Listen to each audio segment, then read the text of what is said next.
नेहरू के बाद। लेकिन जब आजादी का आंदोलन चल रहा था उस समय वो जेल में गए, 47 से पहले की बात। बहुत नेता जेलों में गए के आए, वो भी जेल गए। उनके परिवारों की चिंता बाकी सब लोग करते थे। संस्थाएं होती है कि जो मदद करती है, परिवार आकर कैसे बोलेगा चलेगा, तो उनको घर में वो पैसे दे के आते थे। एक सज्जन थे जिनके पास पैसा था कि इस परिवार को मुझे सहायता करनी है, क्योंकि लाल बहादुर शास्त्री जेल में चले गए, घर में गुजारा होना चाहिए। कुछ दिन के बाद उनकी पत्नी लाल बहादुर शास्त्री को जेल में मिलने जाती है, रिश्तेदार गई, तो उन्होंने पूछा कि घर कैसा चल रहा है, कि ठीक चल रहा है, बढ़िया चल रहा है, कोई दिक्कत तो नहीं है। नहीं नहीं, वो फलां सेठ जी आते हैं और वो हर महीने 50 रुपए दे जाते हैं, 40 रुपए तो मैं खर्च कर लेती हूँ, घर में जो जरूरत होती है सब करती हूँ, 10 रुपए जाकर रख लेती हूँ, कभी काम आएगा। लाल बहादुर शास्त्री ने सुन लिया, कुछ नहीं कहा। कुछ दिन के बाद वही जो सेठ जी जो 50 रुपए देते थे वो भी जेल में मिलने के लिए गए उनको। शास्त्री जी का हालचाल पूछ के आता हूँ। उनका ठीक है, अच्छा है, मेरा हालचाल अच्छा है और मैं आपका धन्यवाद करना चाहता हूँ कि आप मेरे घर की भी चिंता करते हैं, घर में आप 50 रुपए दे के आते हैं, लेकिन मेरी एक प्रार्थना, मेरा एक निवेदन है क्या कि अगले महीने से आप 50 रुपए दे के मत आना, 40 रुपए दे के आना, हमारा घर का काम 40 रुपए में चल जाता है। ऐसा कोई सोचता है क्या? सोचता है कोई? नहीं सोचता। सब सोचते हैं जितना मिल जाए उतना कम और ले लो। लेकिन उन्होंने ये भी कहा कि जिसकी जरूरत है उसको जरूर पहुंचना चाहिए। तो इस प्रकार के लाल बहादुर शास्त्री जिनके प्रति हमारे मन में श्रद्धा का भाव है।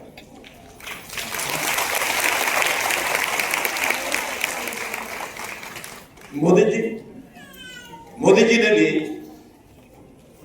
समाज में कुछ अच्छा काम करना है, उन्होंने अपना घर बार नहीं बसाया, वो भी घर को छोड़ करके और समाज की सेवा में निकल गए। आज बढ़ते बढ़ते अपने देश के ऐसे प्रधानमंत्री हो गए हैं कि दुनिया में आज ये कह सकते हैं कि मोदी जी को सबसे बड़े नेता के रूप में मान्यता मिल गई है, सबसे प्रसिद्ध और सबसे बड़े नेता, दुनिया के सबसे बड़े नेता। तो ये सब चीजें मैं इसलिए बता रहा हूं कि लीडर्स का मन का भाव होता तो उसी नाते से चीजें अच्छी होती हैं। समाज सेवा करने वाले बहुत लोग हैं समाज में, जो किसी भी कारण से पीछे रह गए तो उसकी मदद करो, पीड़ित है उसकी सहायता करो। यहां हम देखते हैं सरकारें तो करती हैं, सरकारों के अलावा संस्थाएं बहुत करती हैं। हमें भी ध्यान में आया होगा संस्थाओं के बारे में, कई व्यक्ति करते हैं, एनजीओ करते हैं। अभी चंडीगढ़ में एक व्यक्ति मुझे मिले एक बार, आहूजा जी को ऐसा नाम था उनका, सुंदर सा है, आड़त का काम करते थे चंडीगढ़ में, सब्जी की आड़त, पैसा ठीक ठाक कमा लिया। उनको लगा कि समाज सेवा जरूर करनी चाहिए, मैं कमा के इतना क्या करूंगा, और वो क्या करने लगे, जितने अस्पताल थे वहां भोजन कराने चले गए, दोपहर को रात को दोनों समय जितने चंडीगढ़ के हॉस्पिटल थे सब में उनकी गाड़ी जाती थी, भोजन करा के आती थी, जो पेशेंट होते थे उनको भी और उनके जो देखभाल करने वाले वो भी, और वैसे भी गरीब आदमी जो आता था वहां से भोजन लेके जाता था। मालूम नहीं रोजाना कितना खर्च करते। एक बार मुझे पता लगा कि उस व्यक्ति ने अपनी जायदाद बेच दी है इस काम के लिए। कितनी बेच दी? 15 करोड़ रुपए की जायदाद बेच दी। हमें बड़ा हैरानी हुई कि अपने घर का पैसा लगा करके आदमी सेवा कर रहा है। एक कार्यक्रम में मिले, मैंने कहा बहुजा जी, पूछ लिया मैंने, बहुजा जी कहीं से बाहर से चंदा आ जाए या ताजा कमाई करो, उसको लगा दो, समाज सेवा करो, लेकिन आपने घर की जायदाद ही बेच दी सारी और समाज सेवा में भोजन कराने में लगा दिया। नहीं, क्या बात है, मुझे आनंद आता है इसलिए कर रहा हूं। प्रॉपर्टी क्यों बेची, क्या करूंगा? मैंने कहा आपके बच्चे होंगे, लड़के लड़कियां, बाकी कोई और परिवार में, उन लोगों के लिए प्रॉपर्टी काम आती। तो उन्होंने एक वाक्य प्रयोग किया, हमारी बहनें पता नहीं समझ पाएंगे नहीं समझ पाएंगे, मीडिया के लोग समझ जाएंगे। उन्होंने कहा कि पूत सपूत तो क्यों संचय, पूत सपूत तो क्यों संचय, पूत कपूत तो क्यों संचय। दोनों बातें कह दी। उन्होंने कहा अगर बच्चे अच्छे होंगे तो उनके लिए इकट्ठा क्यों करूंगा, बड़ा कमा लेंगे, मैं इकट्ठा करके क्यों दूंगा, अच्छे तो कमा लेंगे। और साथ में कहा कि अगर निकम्मे होंगे, कपूत होंगे, फिर भी मैं उनके लिए क्यों छोड़ के जाऊं? तो छोड़ के जाऊंगा वो खराब करेंगे, कहीं भी नुकसान कर देंगे, अपने पास रखेंगे नहीं। तो ना तो कपूत के लिए मुझे छोड़ के जाना, ना सपूत के लिए छोड़ के जाना। ये जो जनता है ये मेरी है, मेरा परिवार है, जनता में जिसको सेवा की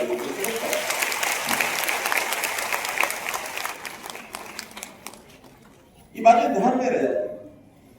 सिरसा में एक बार गया, सिरसा में एक उनका नाम जगविंदर सिंह, सरदार जगविंदर सिंह है। उन्होंने कहा मैंने एक आश्रम बनाया हुआ, आश्रम में आप आना। मैं चला गया, इसी के माध्यम से बात हुई थी फोन पर, तो मैं चला गया, जाके देखता हूँ तो जसविंदर सिंह जी ठीक ठाक आदमी नहीं निकले, वो व्हील चेयर पर बैठ करके और अपना आश्रम चलाते हैं, उसमें लोगों की सेवा करते हैं। और जितने एक्सीडेंटल केस उनको मिल जाए वो अपने अस्पताल में वहां ले जाते हैं, उनकी दिन प्रतिदिन सेवा करते हैं। भाई कोई नहीं, लोग पैसा देते हैं। मैंने पूछा भी ये आपके मन में कैसे आया? जो भी कोई ऐसा घायल आदमी है, किसी का हड्डी टूट गई, किसी का, या मानो कोई दिव्यांग है, कोई और है, उनकी सबकी सेवा में लगे रहते हैं। पैसा दुनिया देती है, वहां जाकर देखती है। मैं भी उस दिन अपना जो कोर्स होता है मुख्यमंत्री वाला, उसे 21 लाख रुपए को देख आया, खुश होकर के, मुझे लगा कि प्रभावित होकर के, कुछ का प्रभावित होकर। तो कहने लगे देखो मेरा एक्सीडेंट हुआ, ठीक ठाक काम करता था, एक्सीडेंट हुआ, लगा कि अब मर जाऊंगा, चला जाऊंगा, जान बच गई तो लगा कि भगवान ने बचाया है।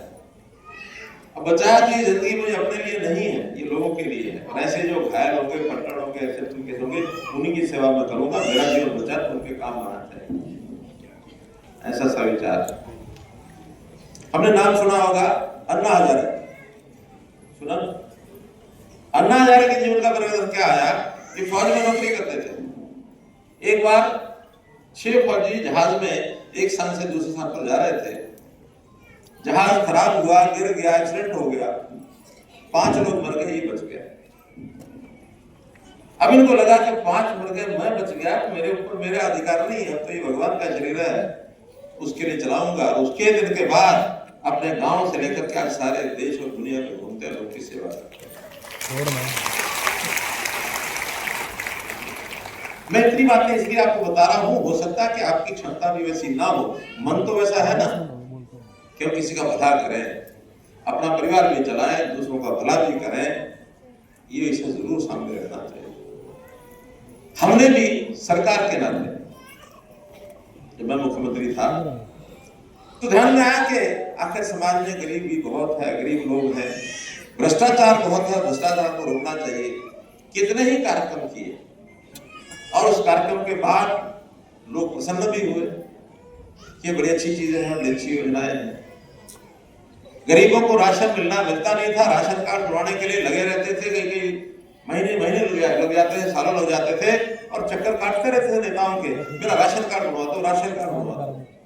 हमने कहा भाई आप परिवार पहचान पत्र बनाओ, एक सिस्टम खड़ा किया, हर परिवार का डाटा इकट्ठा करो, उस परिवार में कितने सदस्य हैं, कितनी उनकी आमदन है, अगर वो गरीबी रेखा से नीचे है तो घर बैठे उनका राशन कार्ड बनना चाहिए। और आपकी जानकारी के लिए, जो राशन कार्ड उस समय 26 लाख थे, वो बढ़ करके 35 लाख राशन कार्ड हो गए।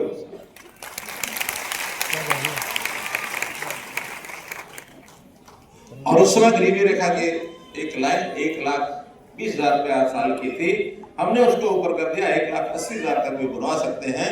वही राशन कार्ड 35 लाख से बढ़ के आज 43 लाख हो गए, 43 लाख।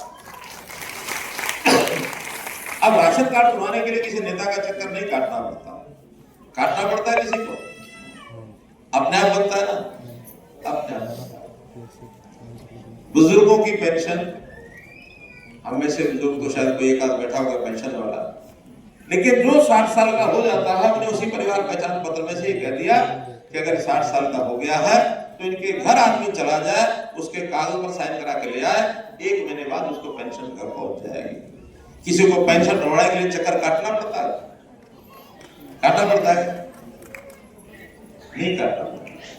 और हम तो मेरे लगाते रहते हैं कि अगर कोई ऐसा बुजुर्ग यहाँ बैठा हो जिसका नहीं बना है, पेंशन नहीं बनी है, तो आ जाओ, अगर उसकी बाकी शर्तें पूरी हैं तो शाम तक इसको पेंशन बन जाएगी, मिल जाएगी, शाम तक मिल जाएगी। कई बार कुछ सर्टिफिकेट की लोगों की जरूरत पड़ता है घर में, परिवार में कोई, आपकी नहीं बनी अभी, ठीक है, एडीसी साहब कौन सा गांव है आपका? 60 साल की उम्र हो गई ना, 1 साल रह गया, फिर जल्दी क्यों करें? अच्छा विधवा पेंशन, ठीक है, इनका जरा पता करके और आज इनका जो इनके पति का डेथ सर्टिफिकेट प्राप्त करके तब तक बन जाए, इनका नाम अगर पूछ लो भी को जाके पूछ लो। हम तो ऐसा खुले में कहते हैं। मैंने एक बार सभा में घोषणा की कि सबके घरों में गैस सिलेंडर पहुंचे हुए हैं, आज भी किसी के घर में गैस सिलेंडर उसको नहीं मिला तो यहीं खड़े हो जाओ, शाम तक गैस सिलेंडर मिले। आ जाते थे 10-5 महीने, बैठ जाओगे, बाद में ये नाम आप लिखवा देना, एडीसी साहब अपने स्टाफ को यहाँ बिठाएंगे, किसी की कोई तकलीफ कभी होती है उसी दिन उसकी चिंता करते हैं। तो ऐसा करके ऐसे सबके जिनके गैस सिलेंडर नहीं थे उनको हाथ बनवाए। और मैंने तो एक और घोषणा की थी, क्या कि मानो कोई आ नहीं पा रहा, कोई उसको पता ही नहीं कैसे जाते हैं, कैसे बनाते हैं, क्या करते हैं, अगर कोई आके बता भी देगा ना कि फलाने के घर में गैस सिलेंडर नहीं है, उसको बुला के ले आएगा, उसको ही 500 रुपए इनाम दे देंगे। सिस्टम खड़े करने पड़ते हैं, वो चुप रह जाए तो उसी दिन, जैसे हमारे एक बहन ये कह रही है कि मेरा भी अभी क्या पेंशन है? एक इसकी, एक वो कह रहे विधवा पेंशन है, एक बीच में खड़ी हुई, इतनी सारी बहनों में अगर कोई इक्का दुक्का है तो हाथ आप जाकर अपने एडीसी को, अपने तहसीलदार को, एसडीएम को, किसी को मिलो, वो अपना रिकॉर्ड जरूर देखेगा। झूठ बोल के मत बढ़वाना, झूठ बोल के मत बढ़वाना। एक चुटकुला सुनो। एक बार एक बुढ़िया ने एक को बुलाया कि मेरी विधवा पेंशन बढ़ा दे। थी बुढ़िया, हालांकि उसको तो वैसे भी मिल जाती है, बूढ़े होने के लिए मजाक में, तो दूसरे उसने बढ़ाने के लिए, वो लड़की थी वो जो फॉर्म भरने गई कि तुम्हारा नाम ये है, तुम्हारे पति कहाँ रहते हैं, उसको भी ऐसी बढ़वानी तो विधवा पेंशन थी, उसने पूछ लिया पति का नाम क्या है, कहाँ रहते हैं, वो कहते कहाँ रहते हो, तो अंदर बैठा है। उसको मजाक सूझ गया, क्योंकि अंदर बैठे फिर विधवा पेंशन क्यों बढ़ानी, तो बूढ़े वाली पेंशन बढ़ा कि नहीं, जब तक पेंशन बढ़ के आएगी तब तक वो होगी विधवा।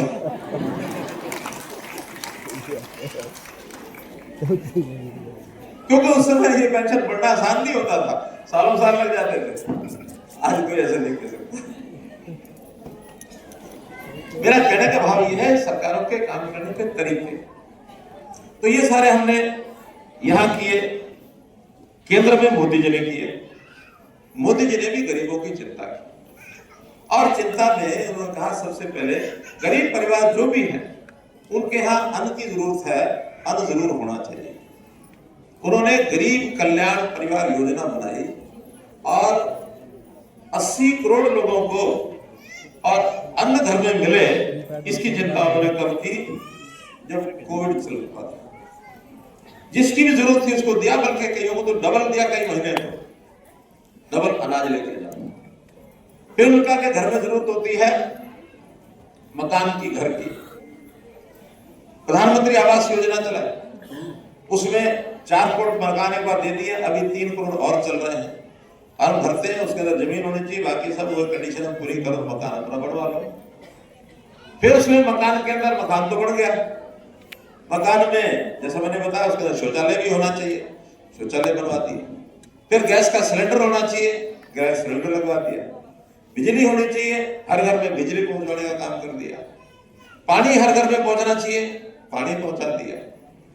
खाली घर नहीं, घर के साथ ही चीजें सारी बना के दी, सजा के दी।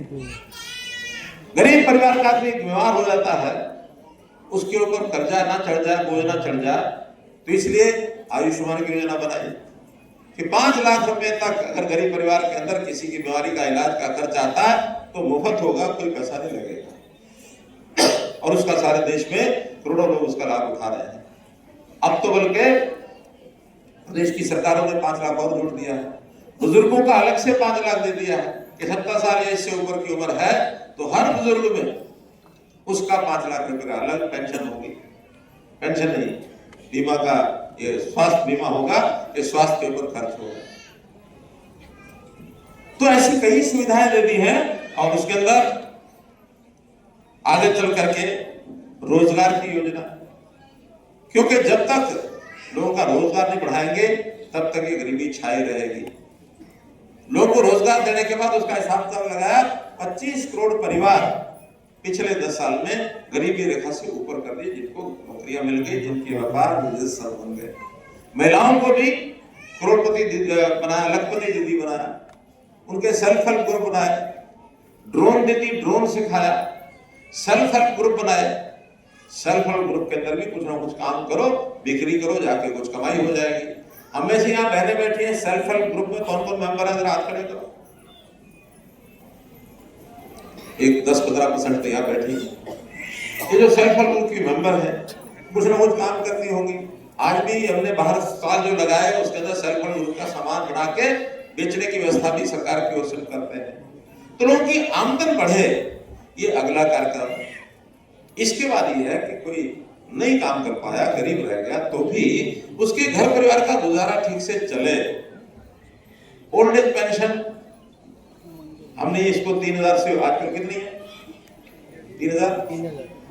3000 रुपया ये कर दिया है। और बहुत जल्दी, वैसे तो मुख्यमंत्री घोषणा करेंगे, लेकिन मैं बता रहा हूं बहुत जल्दी 3200 होने वाली है ओल्ड एज पेंशन। अब ये विषय आया कि हमारे परिवारों की जो बहनें हैं, गरीब परिवारों खास करके, उनके हाथ में पैसा नहीं पहुंचता। तो जो अब मैं अंतिम बात बताने वाला हूं ये कि ऐसी हमारी बहनें जिसके हाथ में कुछ ना कुछ पैसा होना चाहिए। पति या तो कमाता नहीं होगा या खुद भी काम नहीं करती होगी, अगर पति कमाता होगा तो उल्टे सीधे काम में खा पी जाता होगा। हमारे हाथ में पैसा नहीं आता। हमको अपने घर की चिंता, रसोई की चिंता भी करनी है, अपने बच्चों की पढ़ाई की चिंता भी करनी है। महिलाओं को बच्चों की पढ़ाई की चिंता कितनी होती है, मैंने पहले भी एक बार बताया था, फिर बता रहा हूं। मैं अगर यहाँ खड़ा हूं तो मेरी पढ़ाई के लिए पढ़ाई रुक गई थी, मेरी माँ ने कहा कि बेटा पढ़ ले, 300 रुपया निकाल कर अपने पास से दिया, पिताजी से चोरी दिया कि जाकर एडमिशन ले। तो मैं आज आपके सामने खड़ा हूं। तो माओ को बच्चों के लिए हर प्रकार की चिंता करनी पड़ती है। तो हमने पिछले इलेक्शन में घोषणा की थी कि हम योजना बनाएंगे। योजना का नाम होगा लाडो लक्ष्मी योजना। और ये लाडो लक्ष्मी योजना में हम ऐसे गरीब परिवारों को, बहनों को 23 साल की उम्र के बाद 2100 रुपया हर बहन के हाथ में देंगे। वो योजना आज हम शुरू कर रहे हैं।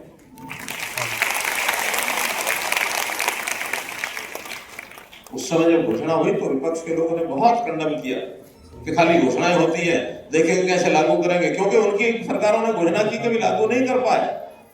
हमारे मुख्यमंत्री ने कहा कि तिथि नोट कर लो, 25 सितंबर को इसका रजिस्ट्रेशन शुरू करेंगे और रजिस्ट्रेशन सारा 1 महीने भर में जितनी बहनों का हो जाएगा तो अक्टूबर के महीने में पूरा रजिस्ट्रेशन करेंगे। नवंबर की पहली तारीख से सबको 21 रुपये मिलना शुरू होगा। ये लाडो लक्ष्मी का आज जिसको लॉन्च कर रहे हैं हमारे मुख्यमंत्री, ये एक ऐसी योजना होगी कि जिससे हमारी बहनें, हमारी 23 साल से लेकर के ऊपर तक की सब बहनें, मैं सब इसलिए कह रहा हूं कि एक उम्र के बाद 60 साल की उम्र थे उनको फिर ओल्ड एज पेंशन मिलने लग जाती है। मिलेगी दोनों में से एक ही। अब 2100 मिलेगी, 60 साल के होने के बाद 3000 मिलेगी। उस समय तक शायद ज्यादा भी हो सकती है। दुर्भाग्य से अगर कोई बहन मानो पति चला जाए, विधवा हो जाती है, तो उसको भी 3000 रुपया मिलता है। और हमने तो और भी चीज की थी कि जिन बहनों की शादी नहीं हुई उनको भी अलग से 3000 रुपया महीना, शायद 45 साल के बाद उनको 3000 शुरू कर दिया। कुछ एक हमारे एक मजाकिया विधायक थे, सदन में एक बार कह दिया कि आप सारी चिंता महिलाओं की करते हो, विधवाओं की करते हो, और जो ये हिंदी का शब्द तो विधुर, लेकिन उसने शब्द में कहा कि ये रंडे रह गई, उनकी भी हमने पेंशन चालू कर दी, उनकी भी चालू कर दी।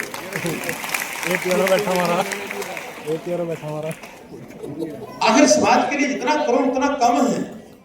मैंने तो एक ऐसी योजना की है शुरू, कभी मंचों पर ज्यादा नहीं बताई, लोगों को धीरे धीरे पता लग गया है।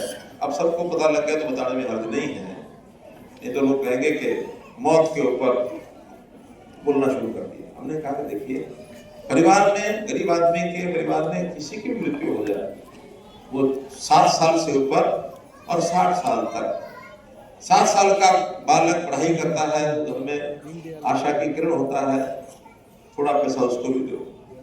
18 साल से ऊपर हो जाए तो 25 साल तक थोड़ा ज्यादा दो। 25 साल से 40 साल तक किसी की भी डेथ, किसी मृत्यु किसी कारण से भी हो जाए, बीमारी से, एक्सीडेंट से, कोई और कारण, उसको 5 लाख रुपया दो और दे रहे हैं। इस योजना का नाम है क्या? दयालु योजना। दयालु योजना। ये दयालु योजना है। कभी किसी की मृत्यु होती है गरीब परिवार में, उसके घर में पैसा पहुंचता है, ठीक है, व्यक्ति वापस नहीं आ सकता जो चला गया, लेकिन थोड़ा मरम पट्टी तो लग सकती है। अभी तक उसके अंदर लगभग 800 करोड़ रुपए सरकार दे चुकी है और हमारे पास एक बार सर्टिफिकेट आना चाहिए, हम उसमें भी घर में मैसेज भेजते हैं, भाई आपका ये पैसा मान ले जाओ। तो गरीब परिवार की सहायता करना हमारा काम है, कर्म भी है, धर्म भी है, लेकिन साथ ही गरीबी से बाहर निकालना ये भी जरूरी है। हमेशा सरकार के इस अनुदान से, इस पेंशन से बंधे रहना, जिंदे रहना ये जरूरी है, या कमाई ज्यादा करना ये जरूरी है? बताओ, बोलो। कमाई ज्यादा करना है कि केवल इस सरकारी अनुदान पर बैठे रहेंगे? कमाई ज्यादा, ये बहने बताए, बहने कमाई। आज आप सब यहाँ आई है अपना लाडो लक्ष्मी योजना के लिए रजिस्टर कराने, और आपको 2100 का महीना मिलेगा। कल को मान ली आपकी आमदनी इतनी ज्यादा हो जाए कि भी आपको अब जरूरी नहीं है, तो आप में से कौन कौन है जो अपने आप आगे बता देंगे मेरे घर की आमदन होगी, मेरा बेटा नौकरी लग गया, मुझे जरूरत नहीं है? ऐसे कौन कौन है? मैं इन सबको बहुत बहुत प्रणाम करता हूँ, सलूट करता हूँ।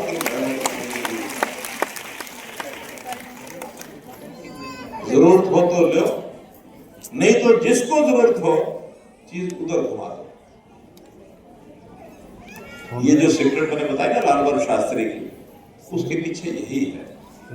उनको जरूरत 40 की है तो 50 नहीं है। तो ये बात सबके मन में रहनी चाहिए कि ये जो समाज में धारणा बन गई है लालच की, ये छोड़ना है, छुड़वाना है। बेईमानी की धारणा छोड़नी है, छुड़वानी है। भ्रष्टाचार की भावना छोड़नी है, छुड़वानी है। और यही वास्तव में जो कहते हैं ना कि